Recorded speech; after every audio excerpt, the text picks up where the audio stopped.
So at this time, we're going to ask Betty Darnell, who's a member of the programming committee, to introduce our speaker today. So Betty, can you unmute yourself? And there she is. Thank you, Betty. Hi. Our speaker today is Phil Hysell. He is a West Virginia native and a graduate of Marshall University in Huntington, West Virginia. He earned a BS degree in chemistry and did graduate work at the University of Louisville. Phil was a laboratory manager for Celanese Corporation in Louisville and for Rhodia in Cranberry, New Jersey. He is editor of the Hysell Genealogy newsletter, a member of the Sons of the American Revolution, past president of LGS in 2010, and now technical advisor for LGS. Phil has published articles in various literary, genealogical, and scientific journals. A few years ago, Phil happened across an old newspaper article about the robbery of a bar in LaCrosse, Wisconsin. One of the robbers was a Mrs. Catherine Hysell. The article gave the ages of all the gang members, except Catherine's. All the members were from Minneapolis, except Catherine, who was from Deer River. Phil scanned all his family references, and there were none from Deer River. He put the article aside and forgot about it. Then came the pandemic quarantine, and he had free time to investigate. This is the story behind that article. Phil? Thank you, Betty. I appreciate the nice introduction. I will attempt this screen sharing to see if the first slide shows up. Here we go. It goes without saying, as Nancy just said, that 2020 hasn't been a very good year for most of us.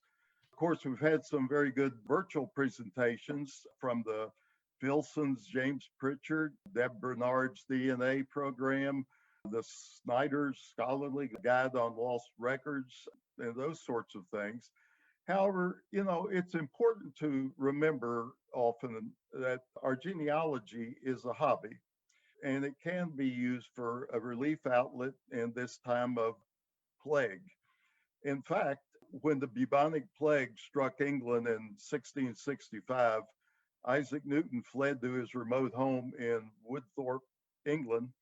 And while he was in almost complete solitude, trying to avoid catching the Black Death, he invented calculus, unraveled the mystery of gravity, and defined the laws of motion. Well, I'm not quite that industrious, of course, but instead I dug up a brief newspaper article that Betty mentioned, and it mentioned a Catherine Hysell. I decided that at the time I didn't have time to go into the work of identifying her. I have a lot of information on the Hysells that was put together by one of our early family genealogists, but I didn't quite have enough information without spending a lot of time to identify her. So when the plague arrived, I started to put together a life story of Catherine and try to identify her. Before we begin, I have to warn you now that this is not going to be your usual presentation. I always get the feeling a little bit like Steven Spielberg, the movie director, when LGS asked me to do a PowerPoint presentation. So bear with me, knowing that this is going to be a little bit of an unusual presentation, and you'll hear either music or some sound at the beginning of each slide that should set the mood.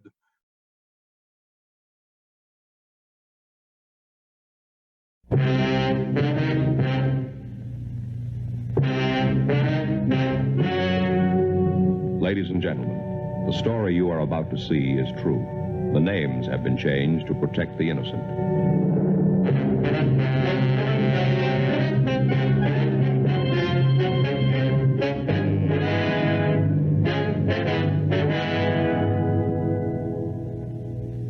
You'll recognize that little bit of music there. And unlike Joe Friday, I didn't have to change any of the names of the characters in this story.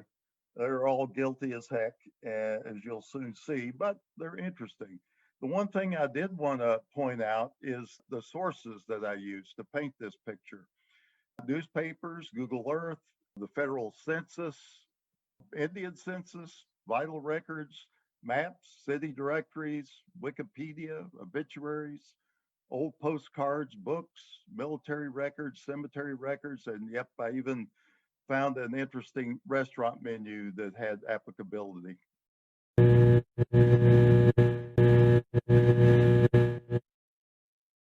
This is the story of that 1953 holdup of the Sportsman's Bar and its aftermath.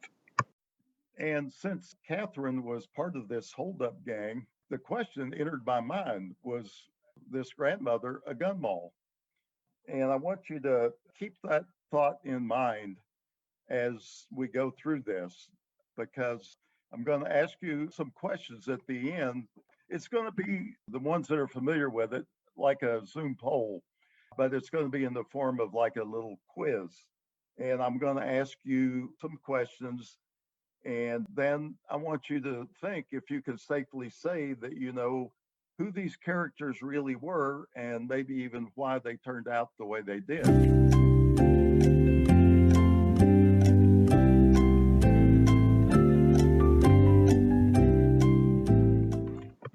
So a gun moll is a female companion of a professional male gangster.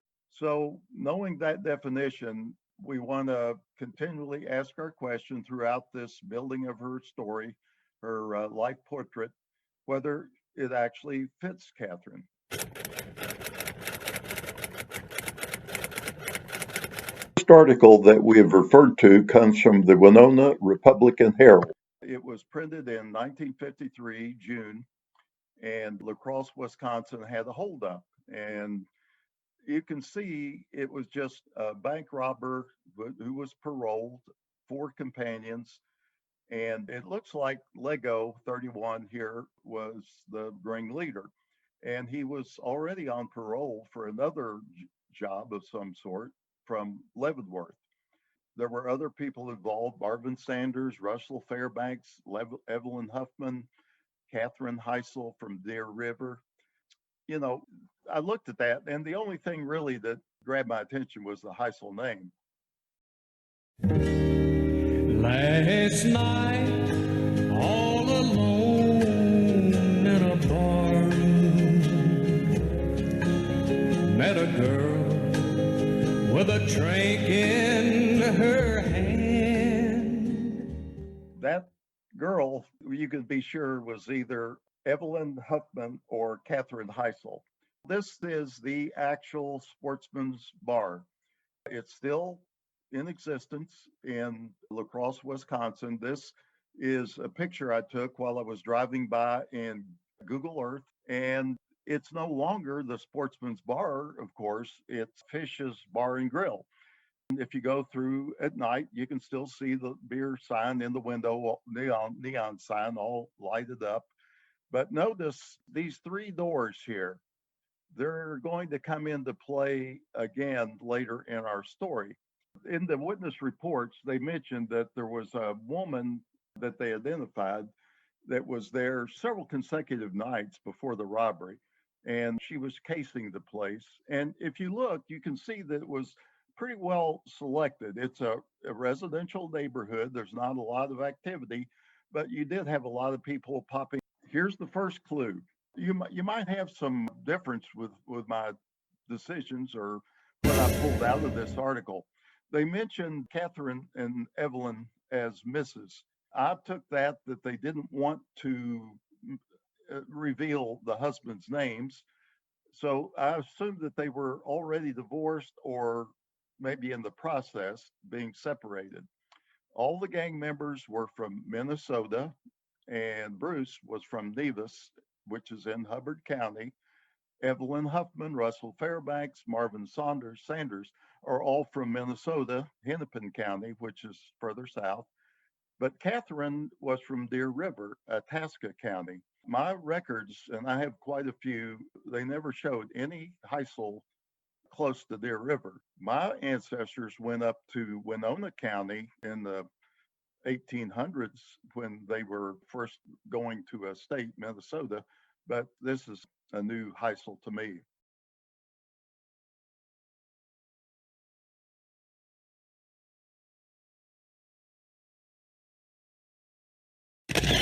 This little snapshot shows what we'll come to know as the early activity of most of the holdup people. This little square, you have Itasca County, Hubbard County, and Cass County. This is where our story will center early on. The robbery, of course, was way down south here in Hennepin County or Minneapolis. The first thing I was going to do, and I got this tip from, I think it was the approach that Jessica Fletcher used in some of her mystery solvings. I was going to try to put together relationships of these 5 gang members. So I thought, why not start with the gang leader, Bruce Lego. He first shows up in his first census in 1930 in Ashland County, Wisconsin. You can see down here, this red arrow shows him, he's about 8 years old with his parents, Andrew and Laura, and his younger brother, Lyle. They say here that Andrew was from Wisconsin and all the rest were from Minnesota, but you'll see as census are wont to do sometimes, that changes. But there was a strong French-Canadian line involved. And interestingly, Bruce's father, Andrew, was a grocery store manager. Okay, well, the mystery deepens. Oddly enough, in the 1934 Indian census, I found Andrew and his son, Bruce, in White Earth, Minnesota, and both are Chippewa Indians. And they both, incidentally, are shown as born as Wisconsin. So keep in mind, Wisconsin keeps reappearing throughout this picture of Catherine that we're painting. Now we go to the 1920 census to look at other gang member, Russell Fairbanks. He's age 2 in 1920, an older member of the holdup gang. He was the son of Gus and Nellie. You can note that most of the inhabitants here also are marked in the race column with IN. They were Indians. And the incorporated place was Federal Dam Village. That's a good clue, as you'll see later. Most importantly, I was surprised to see Russell had a sister also named Evelyn, just like one of the women in the robbery. She was Mrs. Evelyn Huffman at that point, and she was age 42 in the robbery write-up. They mentioned her age. So that could be a candidate for the other robbery suspect that would have been about 8 or 9 in the 20 census. Extra! Extra! Read all about it! Extra! In the Minneapolis Star in June of '55, this is 2 years after the holdup, we do find a divorce record for Evelyn Huffman from Forrest Huffman. So far, our theories holding together. And here's the 1910 Monoman County Indian census. It looks a little split up here. You can see, look at the father Levi up here. He was on the previous page, so I cut and pasted that. But again, you see this Canadian French lineage. Levi is also in a retail business. He's a restaurant manager. But Andy, Bruce's father, is the son of Levi, who is Indian, but Bruce's mother is Sarah Lego, who's white. Sarah family, they were from Alabama and Pennsylvania, and Andrew has a sister, Nellie, and a brother, Russell. Now we're starting to see more of a connection of these robbers.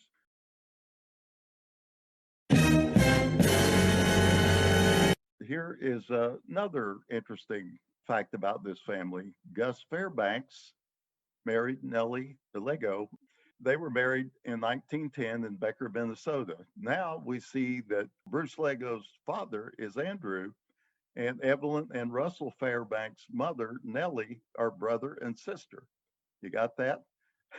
This means that Bruce is a first cousin of 2 of the other gang members, mostly, Indians, and a family affair.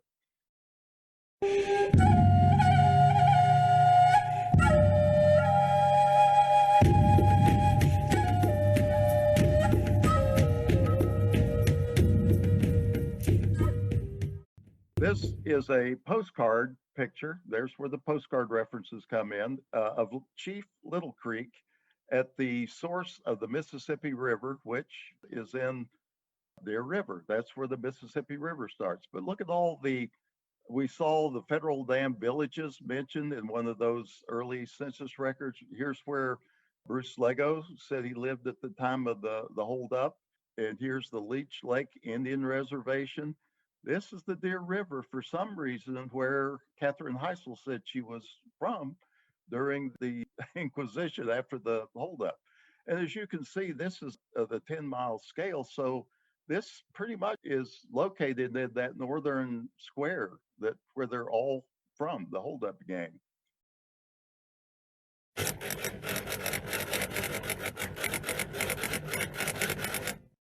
Let's take a look at the details of that robbery in 1953. I call them the gruesome details. The robbery took place sometime after midnight. The haul was $780, and they got a .32 caliber pistol out from under the bar. All five were apprehended pretty quickly, 1.5 hours afterward. And get this, Catherine had the getaway car keys in her purse. And they do point out her age. They say down here, you can see that she was 25. So they've got more information about Catherine here. That's good. And a woman, they called them stool pigeons in those days, told the dope on the holdup. And they broke her by Monday or Tuesday at noon. She said the three men came through those three different doors that we saw in the picture of this old Sportsman's bar. They were holding guns and said, this is a stick-up. Anybody who moves gets killed.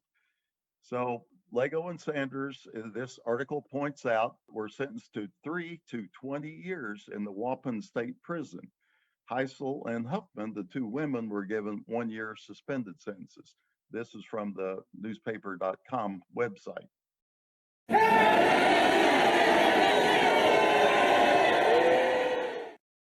This is what we had in the Hysell book that you can see referenced down here. This is essentially the Bible of the Hysell and Barton Hysell families. Connie Boyer, a good friend of mine that passed away some time ago, she did all this research and published it back in '91. It turns out that from the birth year and everything, we can see that she went by Luella, Catherine Luella Kochevar. She married Spencer Hysell Jr., son of Spencer and Irma, and it did have her death date, no birth date, but we can take that she was probably a couple of years younger than Spencer. Spencer, we'll get back to Catherine, but we want to look at a little bit about Spencer. This is what we do about him. At one time, he was actually a member of our Hysell genealogy group. Catherine and Spencer had one daughter, Diane, born in '48. Second, Spencer married Joanna Ellen McGrady. Now, I looked a little bit about Joanna. She was an ex-Marine. Now, Spencer was a lifetime Air Force guy. They had two children, Deborah and Mark, but it looks like he was married a third time and before she passed away. So they were probably divorced, and he married a Thai lady called Toy. And she already had one son, and they had a daughter together. So that's where we can start. The big cheer was a breakthrough that we now know which Catherine we're working with. And that was kind of the short marriage wedding march that we heard for Catherine and Spencer. Here I found their marriage in Western States Marriages Reference. They were 20 and 19 age respectively. They were married in '47 in Lincoln County, Wyoming. Catherine in the 30 census, the reason I show the 30 census instead of the 40 is, to me, this gives more information about the family. Her father, Joe Kochevar, and her mother, Vivian, were from Wyoming and Minnesota. But look at this, what a family mix we have here. Joe's parents were Yugoslavian and Vivian's were Finnish. He was a coal miner in Lincoln County, Kimmer, Wyoming. So we really have an interesting match here in this family. Our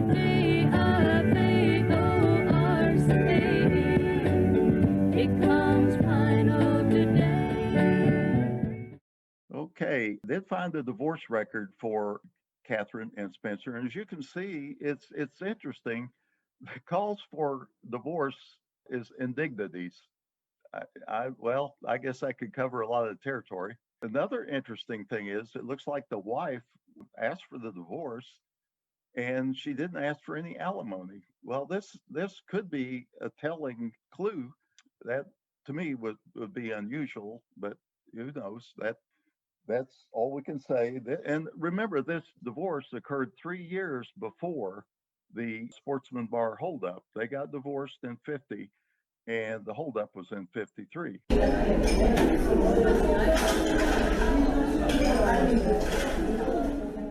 You could read this. This is where I found Catherine Hysell. It's I would assume that it's her. It was in the city directory of Fond du Lac, Wisconsin in 1953, the same year as the holdup. She was a waitress at Shriner's Restaurant in Fond du Lac. As you can see, her apartment was in rear 26 East 2nd Street. I drove by there in Google Earth and it didn't stand this long. It's a parking lot now. Her apartment's gone, but Shriner's restaurant structure is still there.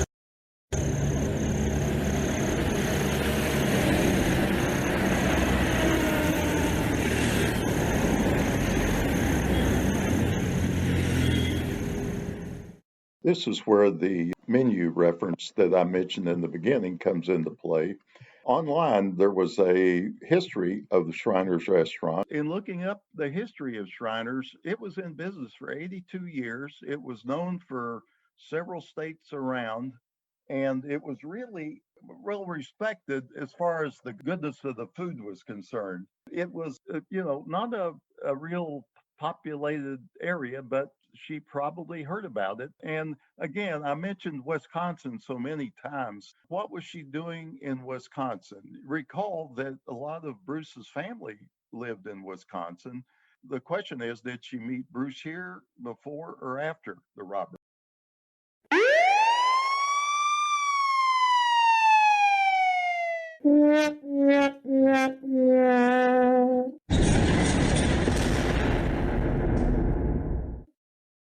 That was the sound of a jail door closing. Well, look at these two sheepish characters over here in handcuffs. This is a wire photo. Headlines: FBI nabs Hamill bandits at Denver. They got a good haul, 20 grand out of this Hamill bank. And here they are, they're old Army buddies. Irving with his little Earl Flint mustache, pencil thin, suave character. But look at this hat at a nice angle there. No better tie knot and perfect collars. Ladies' man, no doubt. But their history went back a long time. I found this little mention of the two going AWOL. Evidently, they pulled off something and they ended up in a hospital in Pennsylvania, and then they escaped, of course, and then they were captured and returned to Massachusetts to face larceny charges. So those two went back a long time, but this I went back and found. This was from 1948, and that was why Bruce was on parole in the article about the 1953 robbery. So obviously, he got a short sentence.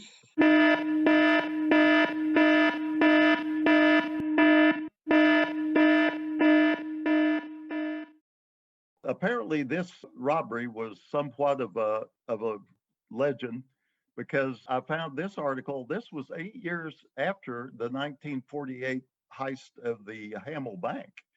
It was from the Sunday newspaper in New Brunswick, New Jersey, and they even create an artist depiction. As you can see, they're both snappy dressers, suit and ties. Irving is whizzing out the front door with dollar bills flying. And of course, Bruce has the teller undercover so he won't push the alarm. But the title of this was The Clue of the Good Luck Piece. Shows another one of Bruce's trademarks. Here's the write-up. This is what gumshoe detectives used to be like. This guy's name is Charles Wetherill. He was actually one of the police top dogs in Minneapolis. And on one morning, he was thumbing through the complaint records, but nothing showed up in Minneapolis. So, being the good gumshoe that he was, he looked over in the suburban areas around the Minneapolis. And he was, as gumshoes usually did, they wandered around big city areas looking for suspicious characters. Well, he recalls seeing this handsome young man, as you can read, with a pretty blonde girl. Well, that stuck in his mind for some reason. And then over here, he got busy after he interviewed the desk clerks and everything, where he saw Bruce and his pretty blonde go in Minneapolis, and he located the blonde girlfriend. Now, who was this? What we might theorize that this was Catherine, or it could have been Evelyn, but who knows? He was indeed a ladies' man. But he, once again, he got the woman to sing, and she told him that later she called Wetherill and said, "Okay, Bruce called me long distance, and he's in Denver, holed up in a hotel." Well, it didn't take long for old Wetherill and the FBI to pick him up and sentence him to up to 25 years. So that's where he ended up, in Leavenworth.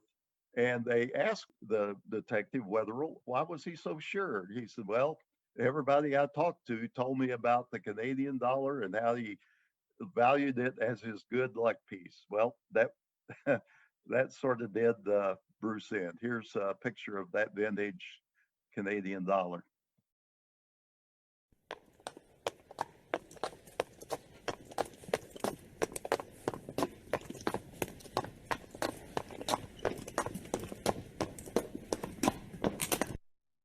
I knew you'd want to see a photo of the Hamill State Bank. Here it is. How were they able to find a bank with 20 grand? Does this one look like it would hold 20 grand? Well, it shows that parts of Bruce's capers were very well planned. He figured the rich farmland outside Minneapolis would have a lot of wealthy farmers, and they had to stash their wealth someplace. They chose the Hamill State Bank. There was not much activity around the place. It was be easy to knock off. In the inset, you can see that they launched the biggest manhunt since the days of Dillinger. They suspected there was a professional gang involved. But Wetherill, the gumshoe, he knew better. He saw too many amateurish mistakes and took advantage of it. It takes a judge to get married, takes a judge to get divorced. Well, the last couple of years, spent a lot of time in court. Got my name changed back. Yeah, yeah. I got my name changed back. Yeah, yeah. Bruce's women did spend a lot of time in court, probably getting their name changed back, and it was hard work, I'm sure. Bear with me. This is his checkered past, so we just have to follow the numbers.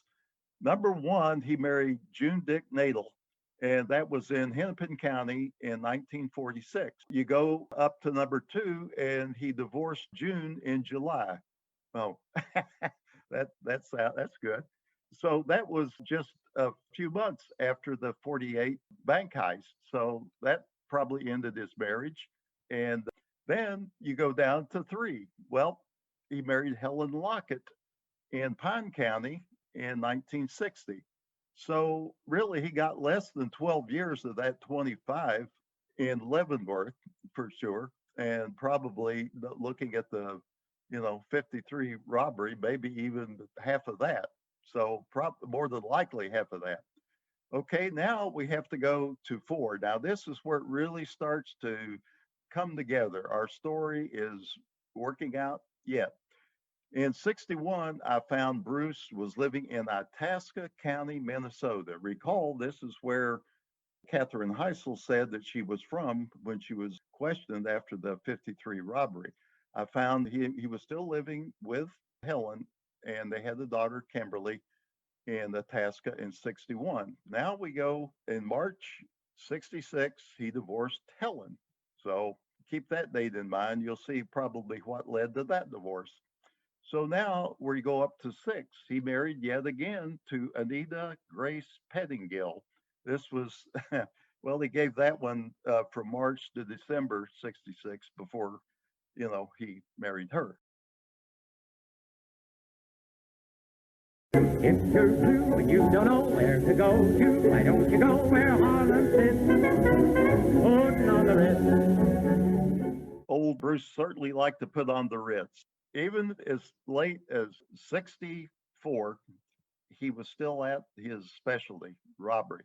He got $600 from the Hotel Superior. He always has a handle or an aura about him. They titled him the Dinner Pail Bandit. So you can imagine him here with his snappy Brooks Brothers suit, but he still has this blue collar giveaway carrying his lunch pail. He was still unrepentant with all this prison time.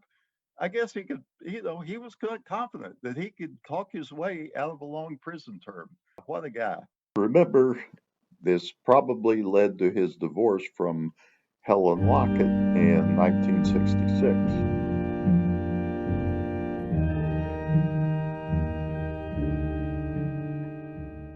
But get a load of this. Bruce's obituary is about as normal an obituary as you could expect. Look at that. Bruce Dwayne Lego, 74, died at the St. Mary's Medical Center. Born in Minneapolis, lived most of his life in Duluth Superior area, was in the Army during World War II, worked as a manager for a trailer park. Parents, Andrew and Laura Lego, survived by 3 daughters and a son, Bruce Lego II of Superior. Visitation will be in the Dowdery Funeral Home and burial in Forest Hill Cemetery. Not a hint of crime or misdemeanor in all that. Not a hint.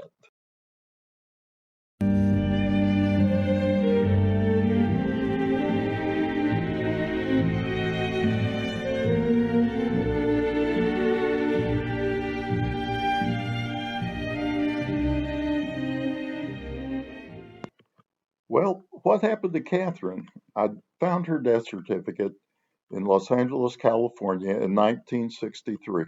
She was still divorced. She had never remarried. She died at only 35 years of age. She lived on a place South Westmoreland Avenue in LA. There was no name of informant. They just said it was from her hometown of Kemmer, Wyoming. She lived here for somewhere in the neighborhood of 4 years, maybe 3. But the sad part, look at this. She died of bronchial pneumonia brought on by acute alcoholism and disease of the liver. I did look some of the other 4 members of the holdup team, and they all lived, into their 70s. Bruce was 74. Some went up to their 80s and beyond. But poor Catherine, this thing in 53, what happened? What'll I do when you are far away and I am blue? What'll I do? I may be a romantic, but here's my theory at this point anyway of what happened. Sometime around 1950, Catherine left her husband Spencer and her child. She became involved with the Lego gang. Now, was this before? What are indignities? I don't know, but it seems like it was almost a reverse. If this did happen, I don't know who was indignified, but but anyway, somewhere between 48 and 53, the time that she was divorced and she was involved with Lego. She was convicted of being accessory to the crime of robbery and placed on a 1-year probation. In 53, Lego was sent to Waupun State Prison with a 2 to 20-year sentence. And I'm guessing, at this point, I was guessing that poor little Catherine, innocent girl that she was, waited on Bruce and thought he would marry her at the end of his prison sentence. And that's maybe why she was working as a waitress until he got out and proposed to her. Well, look at this. Lego, as we found out, married Helen Lockett in October of 60. That is just about when Catherine, she was distraught, brokenhearted, or whatever. She moved to California and then died of alcoholism in 63. But there was something still not right. So Rewind the tape, as that is what you heard. This is another look at Catherine's death certificate. Why, in my mind, would somebody that was where they were living as a family know Catherine's mother's maiden name and not her father's name? They said that, you know, Catherine Hysell, the Kochevar name is not mentioned here. So that raised my suspicion. I just thought something else is afoot here.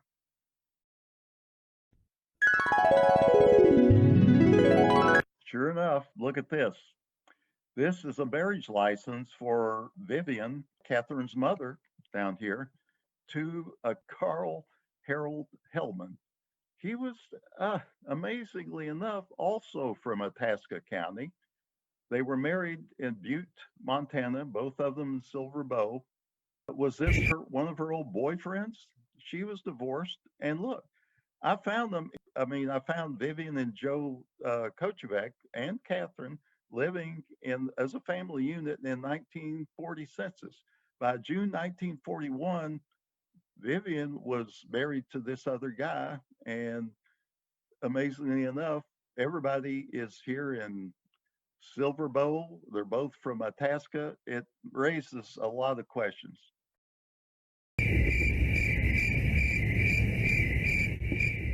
Okay, so here's Deer River. What is so appealing or magnetic about Deer River? If you can't see it here, I can't answer it for you. This is another postcard of the downtown area of Deer River, Minnesota. It looks like it was in the late 50s, early 60s or something. So there it is.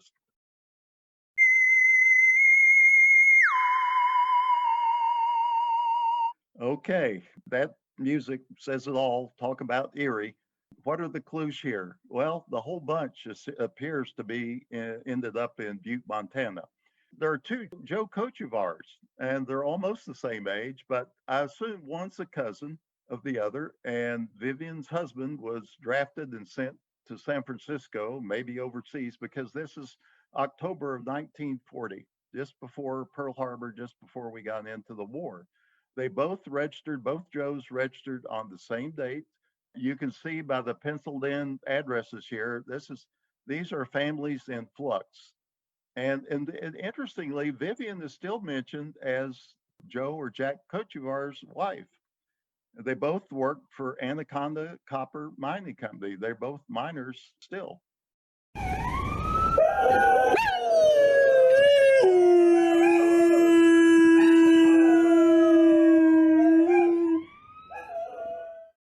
I was able to find Catherine's apartment in Los Angeles where she spent the last 3 or 4 years of her life.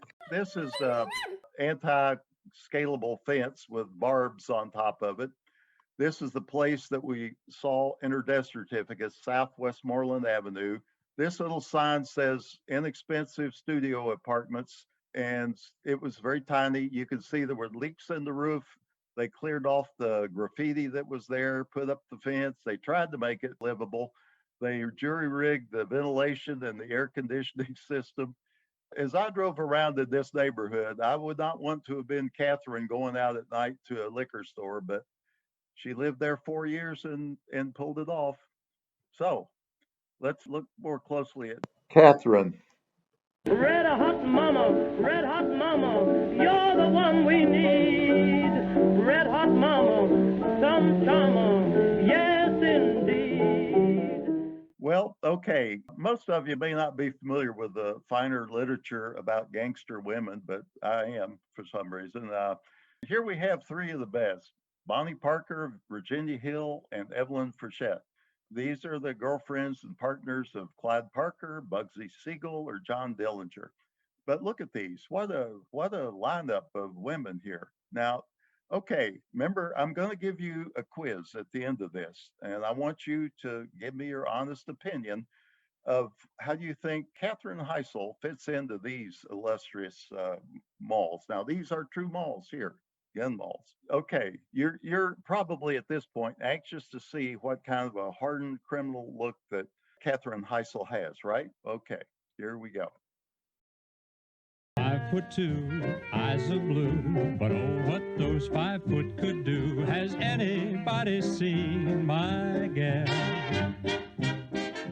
Okay, look at that sweet little smile, those beautiful blue eyes. Now, does that look like a Gun Moll? I mean, 35 years old, that's, I don't know. I'll leave it up to you to see if she rises to the level of those Gun Molls. But I did follow it a little further.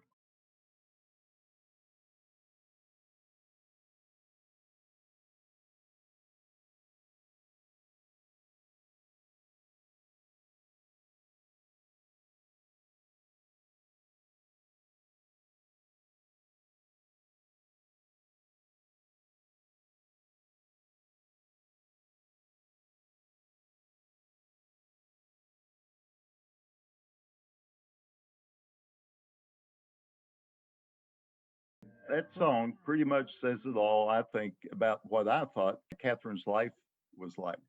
But I still look for a little bit more proof. You know, you don't like to take one point as the key piece of information to make a decision about this pointless genealogical theory I have. But look at this. Look at this message that her daughter, Diana, left at the Find the Grave site. Read that quote. Mothers and roses are much the same. Both are God's masterpieces with love.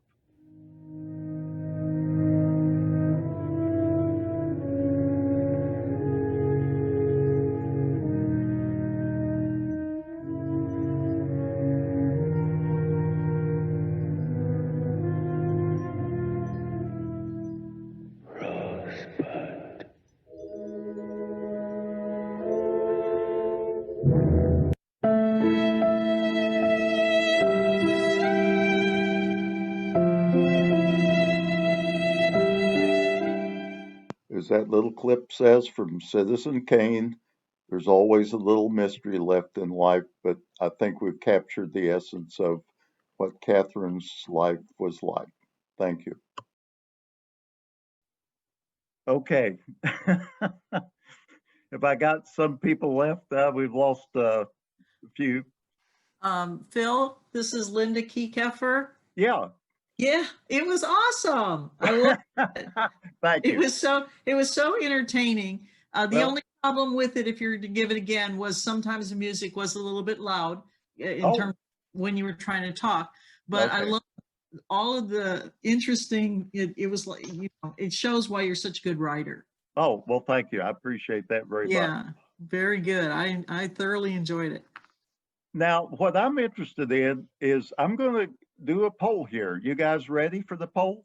Sure. Okay, let's see if this works. Everything else sort of worked. Okay, there are 3 questions. Do you think Catherine Hysell was a real Gun Moll? Who was really responsible for Catherine leaving her husband and daughter? Was it her mother? Was it her father, Joe? Bruce, mother's boyfriend, Carl, that she ran off with? And the other question in my mind, will the U.S. Census, when it's released from 1950, will that prove anything? So take your time. We're still only a fourth of the way through. Come on. I want to know you. Okay. Gee, it's we have to break this tie. Come on. Phil, Tom Mercer here. I'm having a hard time. It won't submit for some reason. Same with me, Phil. I can't submit. Did you scroll down to answer the third question? Maybe not. Okay. Scroll I down see. using this little Okay. bar over at the right. Whoa, back. There you go. Thank you very much. Oh, I lost it. Oh, Launch meeting. I'm going to try to open it again. Okay. Oh, there it is. The third question. Okay. That's a See? good question. Now, I'm going to say yes. What the heck on that one? And then I'll submit it.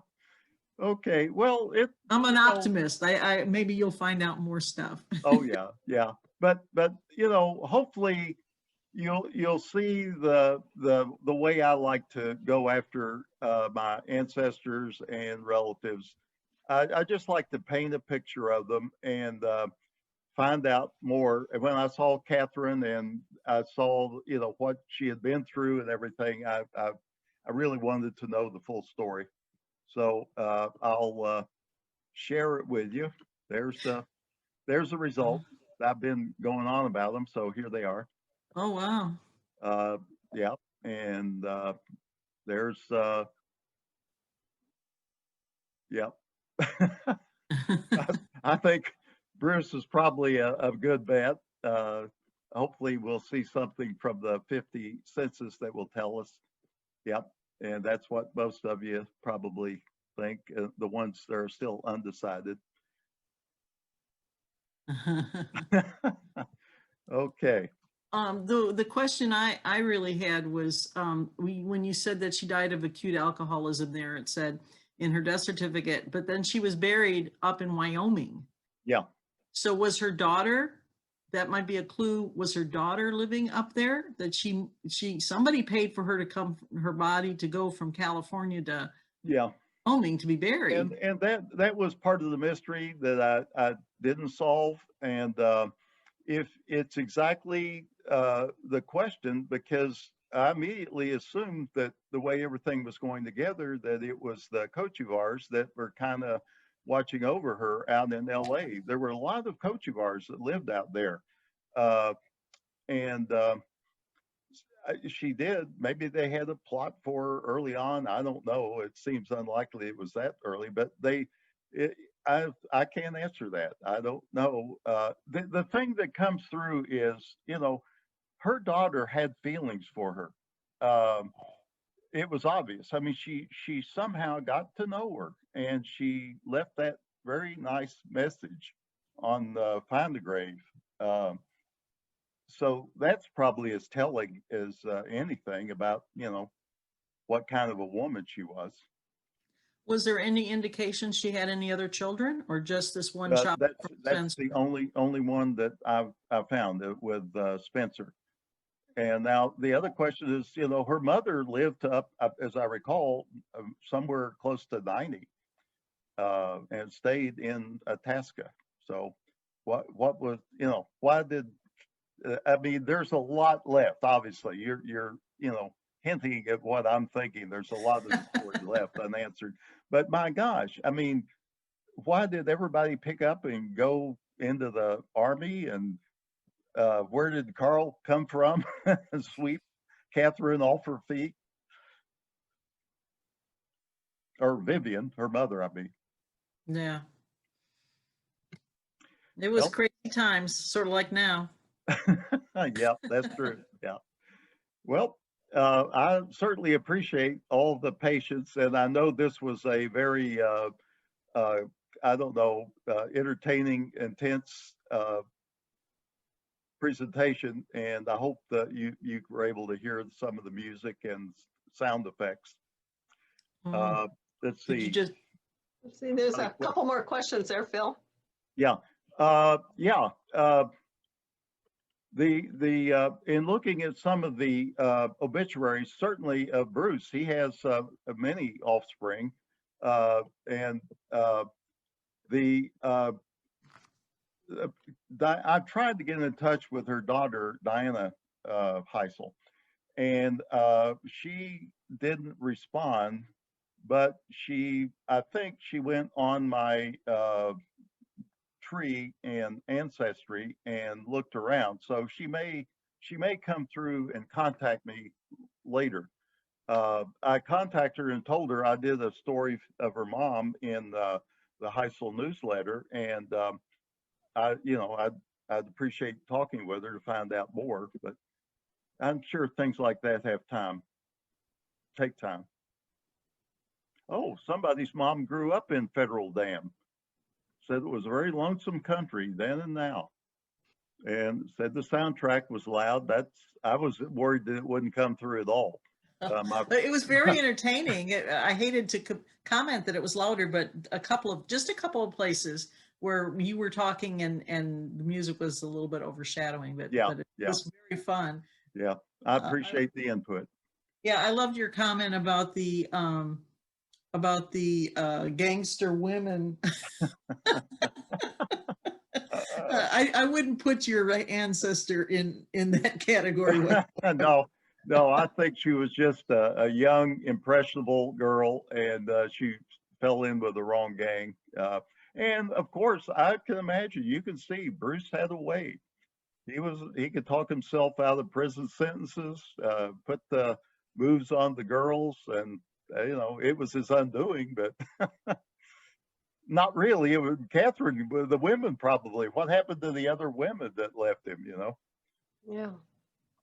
Well, Phil, I think what was really amazing about the whole thing is you showed us how to knit a story together, how you found a newspaper article and then through all your other sources were able to add and actually learn about the personality of a couple of these characters and how you could knit it all together, and how we can do that too by using a newspaper article and then drilling into other sources, put a story together about a family member. Yeah, I thank you. That's exactly what I wanted to transmit was that portrait. So thank you. Yes, well, thank you. It was really good. And thank you to everybody who attended today. I think you got a real good treat.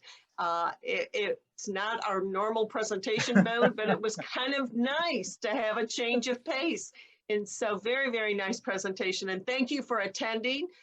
Don't forget to check our webpage to see our upcoming activities, because you do need to register. And we hope you all are back here on December 8th to join us for the installation of our officers and for our our holiday program by Steve Vest. He's very entertaining, a very good speaker also, and we welcome you to join us on that date. So thank you for attending, and thank you, Phil, for a great presentation.